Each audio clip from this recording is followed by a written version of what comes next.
तो एक लंबे समय अंतराल के बाद एक बार फिर से हमारी आपकी मुलाकात हो रही है शिक्षा प्रशिक्षण के इस संस्थान के द्वारा। जैसा कि अब आप लोगों को प्रमोट कर दिया गया है, अभी शासन से गाइडलाइन नहीं आया है, लेकिन उम्मीद है कि प्रमोट मान लिए गए हैं। तो अब हम लोग फोर्थ सेमेस्टर की के सिलेबस की तरफ बढ़ते हैं और हम फोर्थ सेमेस्टर में शांति शिक्षा एवं सतत विकास के टॉपिक पे चर्चा करेंगे और इसके कुछ पोर्शन को श्रीमती दिव्या मैम पढ़ाएंगी और कुछ पोर्शन को मैं पढ़ाऊंगा, आशीष कुमार मौर्य। जो मनोविज्ञान से संबंधित जो टॉपिक रहेंगे वे मैं पढ़ाऊंगा और बाकी टॉपिक दिव्या मैम पढ़ाएंगी।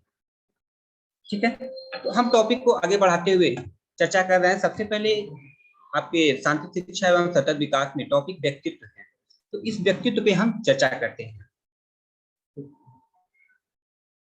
व्यक्तित्व क्या है, जैसा कि हम आप बहुत पहले से ही इस शब्द को जान रहे हैं और इस पे विभिन्न मनोवैज्ञानिकों और शिक्षाविदों के द्वारा बहुत पहले से ही अभिरुचि लिया जा रहा है, इसमें इंटरेस्ट लिया जा रहा है और इससे तमाम तरह के अपने विचार को भी दिया जा रहा है। इन शिक्षाविदों द्वारा समय समय पर व्यक्तित्व के संदर्भ में अपने विचार भी व्यक्त किए जा रहे थे। जैसा कि अगर हमें आपसे व्यक्तित्व शब्द परिचित हैं तो इसके बारे में अगर पूछा जाए तो हम भी अपना जैसे विचार कुछ व्यक्त करते हैं कि व्यक्तित्व क्या है, क्यों है, कैसे है। इसी के साथ ही साथ तमाम मनोवैज्ञानिक शिक्षाविदों ने के द्वारा भी अपने अपने विचार व्यक्त किए गए समय समय पर और उनमें समय समय पर अपने विचार के साथ साथ समय समय पर विचार व्यक्त किए गए और समय के अनुसार उनमें परिवर्तन भी होते रहे, न कि केवल एक विचार जो दे दिया गया वही स्थायी रूप नहीं लिया, बल्कि समय अनुसार उनके विचारों में समय समय पर परिवर्तन भी होते रहे। जैसे पहले माना जाता था कि व्यक्ति का बाहरी दिखावा, जैसे कि व्यक्ति बाहर से जैसा दिखता है वही उसका व्यक्तित्व कहलाता है। ये बहुत पहले की प्राचीन विचारधारा थी कि व्यक्ति बाहर से जैसा दिखता है वही उसका व्यक्तित्व होता है। व्यक्ति बाहर से अगर सुंदर दिखता है तो उसका व्यक्तित्व सुंदर माना जाता है। व्यक्ति बाहर से अगर साधारण दिखता है तो उसका व्यक्तित्व कम प्रभावी या कम अच्छा माना जाता है। लेकिन इसमें तमाम तरह की अवधारणाएं आई। बाद में यह हुआ कि नहीं, ऐसा नहीं है कि हो सकता है कि कोई सुंदर दिखने वाला व्यक्ति मानसिक रूप से विक्षिप्त हो, पर्यावरण के साथ सामंजस्य न कर पाता हो, छोटी छोटी बात पे विवाद कर लेता हो, तो उसके व्यक्तित्व को कैसे हम कहें कि यह अच्छा व्यक्तित्व है। तो समयानुसार इसमें विभिन्न प्रकार के परिवर्तन हुए, जिसके कारण से आज व्यक्तित्व का जो परिभाषा है, जो स्वरूप है, वह हमें परिवर्तित देखने को मिल रहा है और अलग अलग रूपों में देखने को मिल रहा है। अब हम देखते हैं व्यक्तित्व का शाब्दिक अर्थ क्या है। व्यक्तित्व का शाब्दिक अर्थ क्या है, अगर इसके शाब्दिक अर्थ को हम देखें तो व्यक्तित्व शब्द अंग्रेजी के पर्सनालिटी शब्द का हिंदी रूपांतरण है। व्यक्तित्व अंग्रेजी के पर्सनालिटी शब्द का हिंदी रूपांतरण है, जो लैटिन शब्द के पर्सोना शब्द से मिलकर बना है और पर्सोना का अर्थ होता है मास्क या मुखौटा।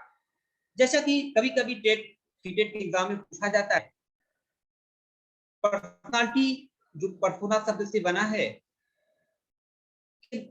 पर्सोना का मतलब क्या है, मास्क, ये चीज आप ध्यान रखिएगा। पर्सोना का तात्पर्य मास्क या मुखौटा होता है। अब मास्क या मुखौटा क्या है, जिस नाटक करते समय, पहले जैसे हम लोग नाटक देखते हैं तो जैसा कि इस चित्र में दिखाया गया है, एक व्यक्ति है और तमाम तरह के वो मास्क वहां उसके सामने लगे हुए हैं। तो इस पर्सोना के अनुसार व्यक्ति जैसा मास्क धारण करता था वही उसका पर्सनालिटी कहा जाता था। ये पहली प्राचीन अवधारणा, इसका शाब्दिक अर्थ कि व्यक्ति जैसा मास्क ग्रहण करता था वही उसका व्यक्तित्व कहलाता था। जैसे प्राचीन समय में नाटक वगैरह होते थे, नाटक ड्रामा होते थे, तो लोग अपने चेहरे पे एक मास्क लगा लिया करते थे और उस मास्क के लगाने के बाद वे अभिनय जो करते थे वही उनका एक आइडेंटिटी होती थी और वही उनका व्यक्तित्व कहता था। और नाटककार जिस मास्क का प्रयोग करते नाटक करते समय करते थे वही उनका व्यक्तित्व कहलाता था। मतलब व्यक्ति जैसा दिखता था वही उसका, जैसा अपना प्रस्तुतिकरण करता था वही उसका व्यक्तित्व कहलाता था। इस प्रकार से कि अगर हम शाब्दिक अर्थ को ध्यान में रखकर व्यक्तित्व को देखें तो व्यक्ति का जो व्यक्तित्व होता है वो बाहरी वेशभूषा और दिखावे के आधार पर माना जाता है। मतलब व्यक्ति मास्क लगा करके जैसा अपना आइडेंटिटी प्रस्तुत करता है, जैसा अपना अभिव्यक्त करता है, वही उसका बाहरी वेशभूषा दिखाता है, वही उसका व्यक्तित्व कहलाता है। इस प्रकार से जिस व्यक्ति का दिखावा भड़कीला होता है, जो व्यक्ति अपना प्रस्तुतिकरण शानदार तरीके से और एक अच्छे मास्क के रूप में व्यक्त करता था, वो उसका व्यक्तित्व उतना ही अच्छा माना जाता था। और जो व्यक्ति अपनी आइडेंटिटी को, अपनी पहचान को एक साधारण व्यक्ति के रूप में व्यक्त करता था, उसका व्यक्तित्व उतना कम अच्छा माना जाता था।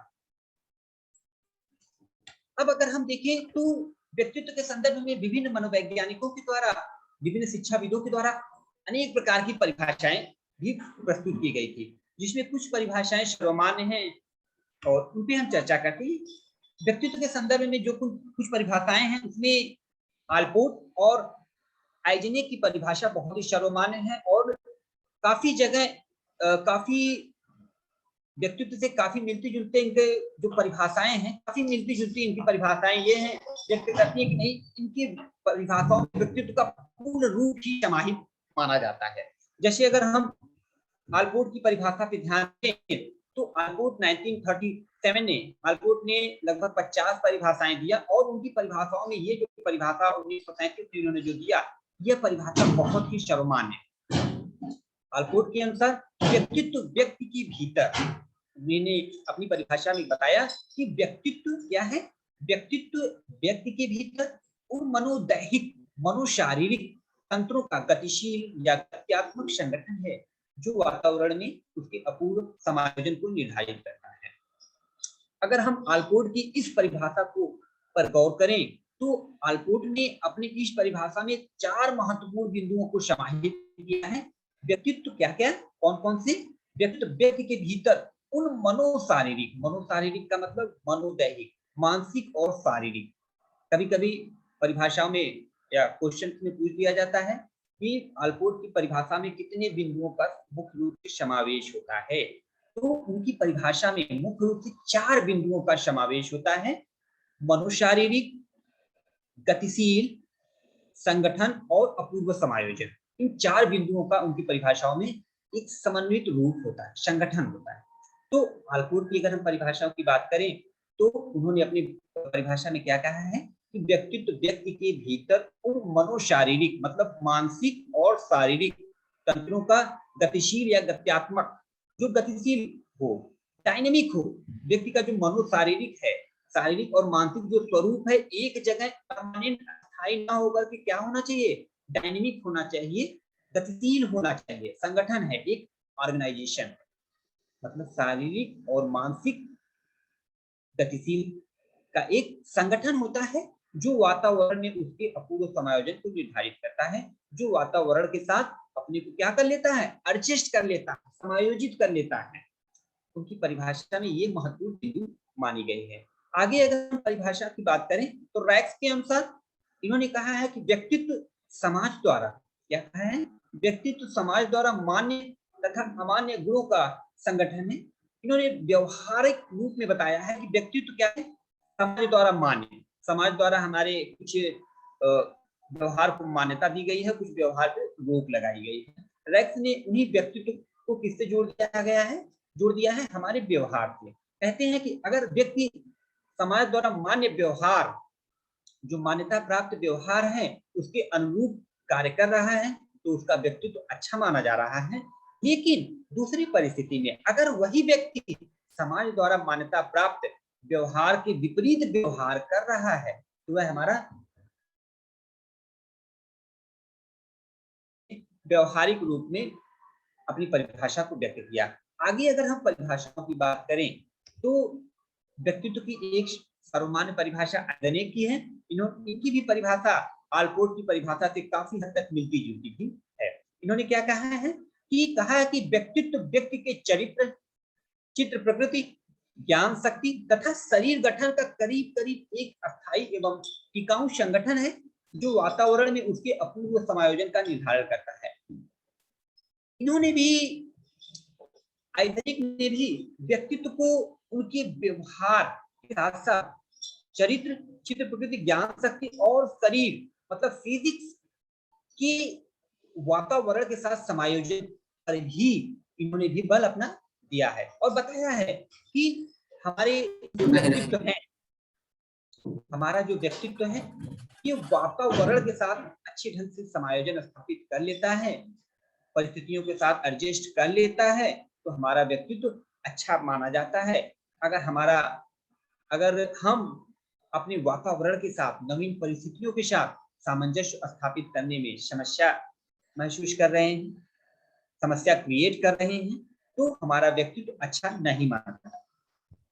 जैसे कभी कभी क्या होता है कि आप किसी सामान्य व्यक्ति को देखते हैं, उसका पहनावा ओढ़ावा बहुत अच्छा हो, व्हाइट शर्ट व्हाइट पैंट हो, लेकिन केवल उसका बाहरी वेशभूषा देख करके हम ये नहीं कहते कि नहीं वो व्यक्ति का व्यक्तित्व बहुत ही शानदार है। केवल बाहरी दिखावे से हम व्यक्ति के व्यक्तित्व को शानदार नहीं कह सकते, जब तक वह व्यक्ति अपने वातावरण के साथ, परिस्थितियों के साथ ऐसा क्या करे, शारीरिक और मानसिक रूप से एडजस्टमेंट न कर पाता है। जब वह व्यक्ति वातावरण के साथ शारीरिक रूप से और मानसिक रूप से दोनों रूप में समायोजन स्थापित कर लेता है किसी भी परिस्थिति में, किसी भी माहौल में, तब हम कहेंगे नहीं इस व्यक्ति का व्यक्तित्व अच्छा है और इस व्यक्ति का व्यक्तित्व खराब है। जो व्यक्ति हर परिस्थितियों में, हर माहौल में थोड़ी सी समस्या आने पर घबरा जाता है, परिस्थितियों के साथ सामंजस्य नहीं कर पाता है, तो क्या कहते हैं कि नहीं इस व्यक्ति का व्यक्तित्व कुछ गड़बड़ है। लेकिन जो व्यक्ति परिस्थितियों के साथ सामंजस्य स्थापित कर लेता है, हम कहते हैं नहीं इस व्यक्ति का व्यक्तित्व बहुत ही शानदार है, ये हर सिचुएशन में अपने को समायोजित स्थापित कर लेता है। अगर हम देखें व्यक्तित्व के स्वरूप की क्या बात होती है, व्यक्तित्व के स्वरूप को विभिन्न मनोवैज्ञानिकों ने अपने अपने ढंग से परिभाषित करने का प्रयास किया है। जैसे स्वरूप की अगर हम बात करें तो व्यक्तित्व के प्रकार, कभी कभी हमारे एग्जाम्स में टेट के, सुपर टेट के या और भी हमारे कंपटीशन एग्जाम या डीएलएड के एग्जाम में भी पूछ दिया जाता है व्यक्तित्व का स्वरूप क्या है, किन स्वरूपों में व्यक्तित्व पाया जाता है। तो कुछ वैज्ञानिकों ने अपने अपने ढंग से व्यक्तित्व के स्वरूपों को निर्धारित करने का प्रयास किया है, परिभाषित करने का प्रयास किया है।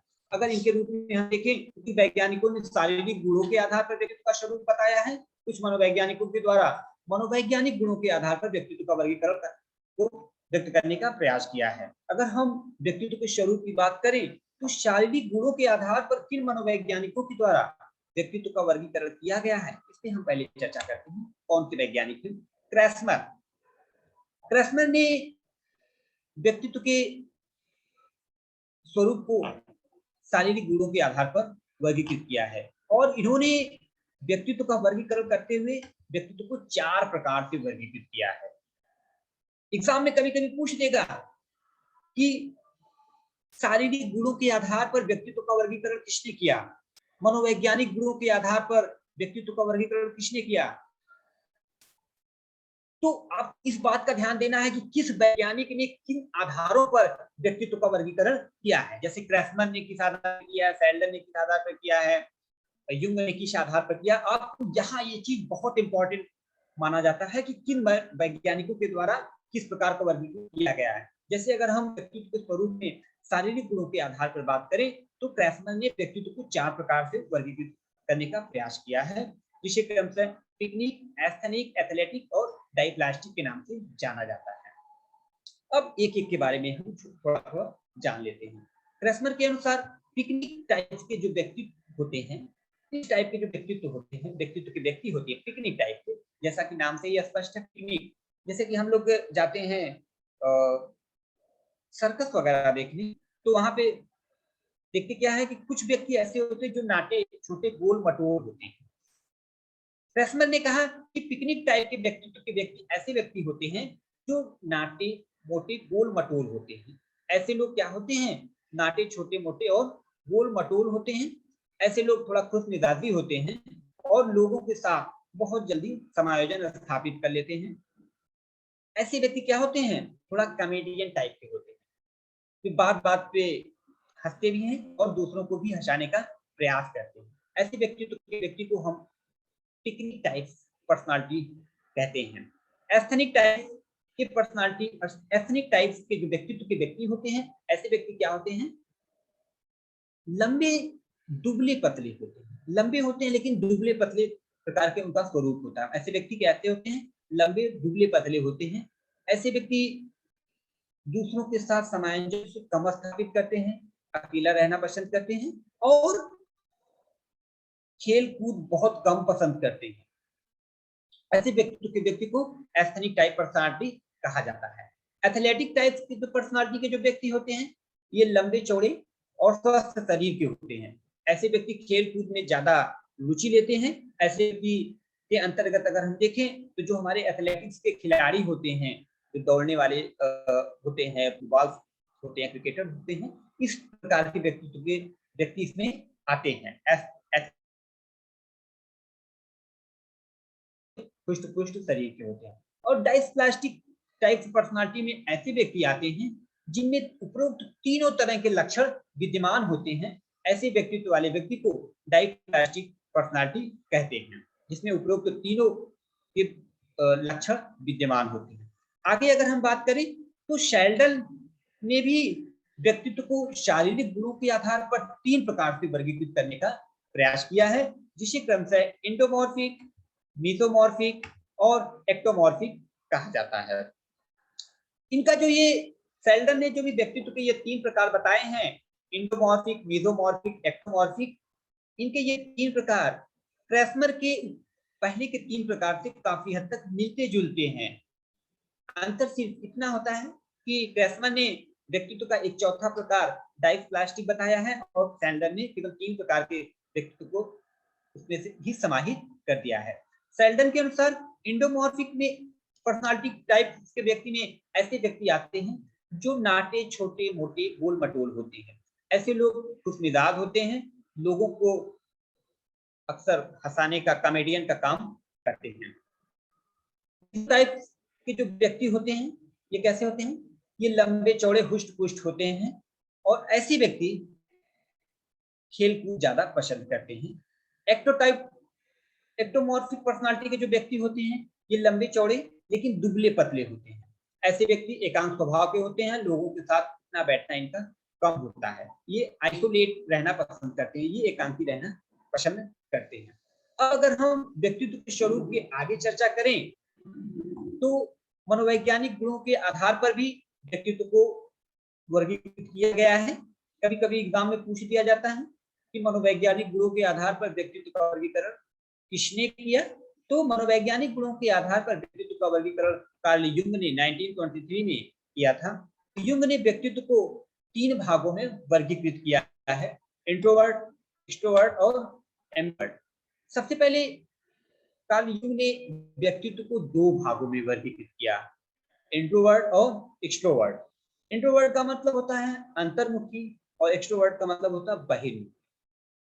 कार्ल युंग ने व्यक्तित्व को मनोवैज्ञानिक गुणों के आधार पर पहले 2 भागों में वर्गीकृत किया, इंट्रोवर्ट और एक्सट्रोवर्ट। इंट्रोवर्ट के अंतर्गत अंतर्मुखी और बहिर्मुखी। इन्होंने अंतर्मुखी, इंट्रोवर्ट के संदर्भ में कहा कि ऐसे व्यक्ति क्या होते हैं? वे व्यक्ति होते हैं जो अपनी भावनाओं को, अपनी विचारों को दूसरों के सामने प्रकट करने में संकोच करते हैं। ये दूसरों जल्दी सामंजस्य स्थापित नहीं कर पाते, अपनी बात को सामने वाले के सामने रखने में काफी संकोच करते हैं, जिसके कारण ये कैसे होते हैं? ये अपनी बात दूसरों के सामने प्रेजेंट न करने के कारण अपनी बातों को लिखित रूप में रखते हैं। तो इसके अंतर्गत हमारे आते हैं, जैसे कवि भी आते हैं, लेखक आते हैं, कवि आते हैं, कलाकार आते हैं। ऐसे व्यक्ति आते हैं जो अपनी बात को सामने वाले के सामने प्रस्तुत न करके लिखित रूप में रख देते हैं। जैसे हम वे अपनी बात को कविता के माध्यम से, चित्र के माध्यम से अभिव्यक्त करते हैं। ऐसे व्यक्तित्व वाले व्यक्ति को युंग ने अंतर्मुखी व्यक्तित्व के व्यक्ति को कहा है। बाद में उन्होंने दूसरा भाग बताया, बहिर्मुखी व्यक्ति। ऐसे व्यक्ति के अंतर्गत वे व्यक्ति आते हैं जो किसी भी परिस्थिति को समझने से पहले ही अपनी बात को बिना किसी सोचे समझे सामने वाले के सामने प्रस्तुत कर देते हैं। वो सोचते नहीं हैं कि इसका परिणाम क्या होगा। वे हड़बड़ाहट में, जल्दबाजी में अपनी बातों को, विचारों को सामने वाले के समक्ष तुरंत ही प्रस्तुत कर देते हैं और इसका परिणाम क्या होगा वो इस पे जोर नहीं देते। जैसे इसमें कुछ व्यक्ति आते हैं, जैसे कभी कभी हम लोगों ने देखा है कि हम ही आप होते हैं जल्दबाजी में अपनी बातों को बिना सोचे समझे सामने वाले के सामने प्रस्तुत कर देते हैं। कुछ ऐसे व्यक्ति होते हैं जो पहले सोचते विचारते हैं, नहीं पहले हमें कहना चाहिए, विचार रखना चाहिए, नहीं रखना चाहिए, उस पर हम चिंतन मनन करते हैं। जब हम उसको चिंतन मनन करते हैं तो वो हम उसके दूसरे टाइप में आ जाते हैं। लेकिन जब हम ऐसे कंडीशन में होते हैं कि अपनी बात को बिना सोचे समझे सामने वाले के समक्ष प्रस्तुत कर देते हैं, तो उसे हम कहते हैं एक्सट्रोवर्ट, बहिर्मुखी व्यक्ति। जब वैज्ञानिक युंग ने इन दो परिभाषाओं वर्गीकृत किया तो कुछ मनोवैज्ञानिकों के द्वारा इस पर विवाद किया गया कि नहीं, ऐसी बात नहीं है। कुछ व्यक्ति ऐसे भी होते हैं जो बातों को पहले सोच विचार करते हैं, चिंतन मनन करते हैं, उसके बाद ही सामने वाले के समक्ष अपनी बात को रखते हैं। तो ऐसे व्यक्ति को क्या कहा जाए? तो युंग ने अपनी परिभाषा में, अपने प्रकार में थोड़ा सा वर्गीकृत किया, थोड़ा सा परिवर्तन किया और बताया कि ऐसे व्यक्तित्व वाले व्यक्ति को हम एम्बिवर्ट पर्सनालिटी टाइप के कहते हैं, जिसे हम उभयमुखी व्यक्तित्व के व्यक्ति कहते हैं। अब उभयमुखी व्यक्तित्व के व्यक्ति वे व्यक्ति होते हैं जो अपनी बात को, विचार को सामने वाले के समक्ष प्रस्तुत करने से पहले सोच विचार लेते हैं कि यह समय परिस्थिति हमारे अपने विचार को प्रस्तुत करने के अनुकूल है या नहीं। और जब उनके अनुसार, उनके अनुरूप वो परिस्थिति होती है, तभी वे अपने बात को, विचार को सामने वाले के समक्ष प्रस्तुत करते हैं। अगर उनके अनुसार नहीं होता तो वे अपनी बात को सामने वाले के समक्ष प्रस्तुत नहीं करते हैं। इसके अंतर्गत हमारे मुख्य रूप से राजनीतिक दल के जो नेता होते हैं वे आते हैं। तो आज का जो हमारा टॉपिक है व्यक्तित्व का अर्थ, परिभाषा और स्वरूप, यहीं पे समाप्त होता है। इससे संबंधित अगर किसी भी प्रकार का संशय है, समस्या है, तो आप पूछ सकते हैं।